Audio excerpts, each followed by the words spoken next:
മറ്റുള്ളവർക്ക് ചിലപ്പം അതൊക്കെ യുക്തിവാദികൾക്ക് പലതും തോന്നാം. പക്ഷേ നമ്മുടെ ഒരിക്കലും നടക്കാത്ത കാര്യങ്ങളും നമ്മളെ എല്ലാവരും ഉപേക്ഷിച്ചു, ഇനി നമുക്ക് ആരുമില്ലെന്ന് തോന്നുമ്പോഴും പരിശുദ്ധ അമ്മ നമ്മുടെ ജീവിതത്തിൽ ഇടപെടും. ഈശോയോട് നമുക്ക് എന്താഗ്രഹമാണെങ്കിലും കുറച്ച് താമസിച്ചാൽ ഏറ്റവും ബെസ്റ്റായിട്ടുള്ളതെന്ന് വരും.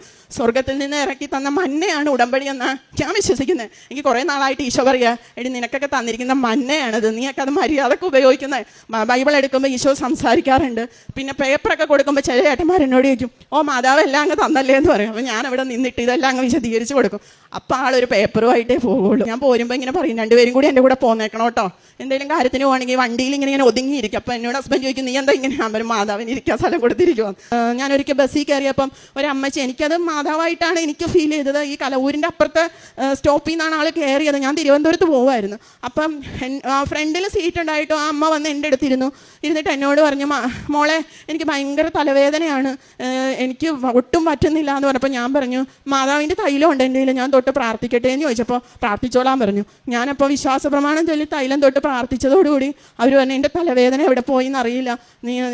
ഞാൻ പറഞ്ഞ കൃപാസനത്തിലെ കാര്യമൊക്കെ പറഞ്ഞു. ഞാൻ പോകാൻ മോളെ അവിടെ എന്നൊക്കെ പറഞ്ഞാണ് ആ അമ്മ ഏതോ ഒരു സ്റ്റോപ്പിൽ അമ്മ ഇറങ്ങി. പക്ഷേ അവരെൻ്റെ കയ്യിൽ നിന്ന് വെള്ളവും ഒരു കഷ്ണം നുറുക്കും വാങ്ങിച്ച് കഴിച്ചിട്ടാണ് ഇറങ്ങി. എനിക്കത് ഭയങ്കര അത്ഭുതമായിട്ട് പലപ്പോഴും തോന്നിയിട്ടുണ്ട്.